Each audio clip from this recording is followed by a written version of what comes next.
What's up, fight fans? This is JD of Bvtvnews, and I'm back to give y'all the latest and greatest news in the sport of boxing, man. Let's talk a little bit about the latest reports about Canelo Alvarez and what he potentially may do to pivot away from Al Heyman and PBC. Now, of course, you all know that he has signed a PBC deal that was going to allow for him to fight the likes of Jermall Charlo. He already faced off against Jermall Charlo.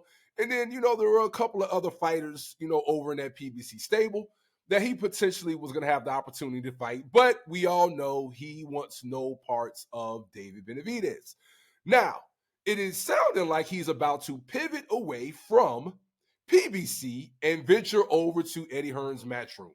Right now, it is looking like it is becoming a little difficult, with him denying, the fact that, he's really going to ever entertain, Benavidez. It's starting to look like, PBC may not really be able to come up with the minimum amount for his guaranteed purses. So enters Eddie Hearn coming through the back door with a package that would involve Jaime Munguia and Eddie Berlanga. Now, I got to keep it real with y'all, man. We got to give whoever Canelo Alvarez's lawyer is a big round of applause because he has to have arguably one of, if not the best, one of the best U.S. sports lawyers that there is in the United States of America. Because, if you remember, it wasn't too long ago, maybe, about 4 or 5 years ago, pre-COVID, where Canelo Alvarez signed what was supposed to be the most massive, most lucrative offer ever signed by a boxer when he was with Golden Boy and Oscar De La Hoya. I think it might have been, something crazy, like 10 years, over $200 million, right? But what ended up happening with that contract, if you remember, is Oscar De La Hoya thought that he would be able to convince Canelo Alvarez to take on Triple G sooner in that trilogy bout. Canelo Alvarez had already faced Triple G twice. Arguably, he should have lost the first bout. And when he signed that deal, when Oscar signed him to that deal, it was under the assumption that he felt like Canelo Alvarez would really enter fairly quickly into the trilogy bout with Triple G. Of course, we all know Canelo Alvarez didn't face off against Triple G until years later for the trilogy bout. And so quickly at that point, Canelo kind of pulled the same move he's doing right now, where he started to pick and choose who he wanted to face. And the reality is, at a certain point, the money just wasn't there. The money flat out was no longer there if Canelo Alvarez was going to face off against, fighters that have absolutely no draw and no real power in the sport. So we saw Oscar De La Hoya and them have to part ways and allow Canelo Alvarez out of that contract. So here we are again in 2024. Same scenario is happening with him and PBC.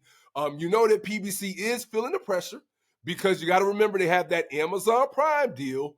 So you know that had to be a selling point when Al Heyman was at the negotiation table.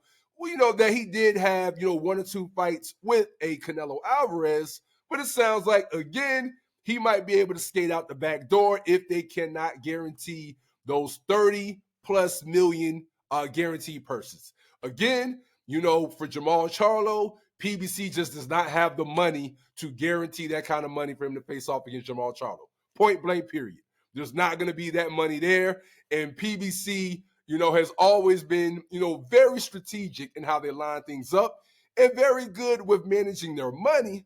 So they are not going to really go into debt or take their company backwards, paying, $40-50 million, for Canelo to face off against Jermall Charlo, who they know is not going to really bring in the most revenue. Now, the other part of this whole thing is, you got Eddie Hearn coming with Munguia and Berlanga. A lot of people would be excited about the Munguia fight. Munguia a couple years ago, a lot of people felt was probably still a baby, not developed enough, not ready enough for Canelo Alvarez. But by now, Munguia is kind of at that point where this would be his best opportunity, to get in with Canelo Alvarez. So I couldn't snub my nose at Canelo versus Munguia. Now, the other half of this Matchroom deal, the Berlanga versus Canelo deal, I mean, that would be, great news for Eddie Berlanga. But again, I don't think many fans expect, Berlanga to really be able to put up a truly competitive match right now. But, it's important to note, man, you got to understand the reason why most people, in the sport of boxing, whether it's Berlanga, whether it's Munguia, whether it's Jermall Charlo, whether it's Terence Crawford, you name it, part of why, so many fighters are jockeying for that Canelo sweepstakes is because going back over the past few years, no matter who the opponent is for Canelo Alvarez, as of now, that minimum contract is at minimum around $4 or $5 million. So no matter who you are, if you land an opportunity to face off against Canelo Alvarez, you're going home with a career high payday somewhere in the ballpark of 4 or 5 million. And depending on who you are, it might even be higher than that, when you look at the pay-per-view revenue and the other streams of income that'll come in. So it's no surprise that you got PBC on one side, fighters jockeying for position, and you got Eddie Hearn now at the table trying to offer up his two fighters who want to fight bad as well. But at the end of the day, man, let's see if Al Haymon and PBC can come up with the right plan. But as of right now, it is starting to look like, that like the Munguia and Berlanga two-fight deal might end up being where Canelo Alvarez goes.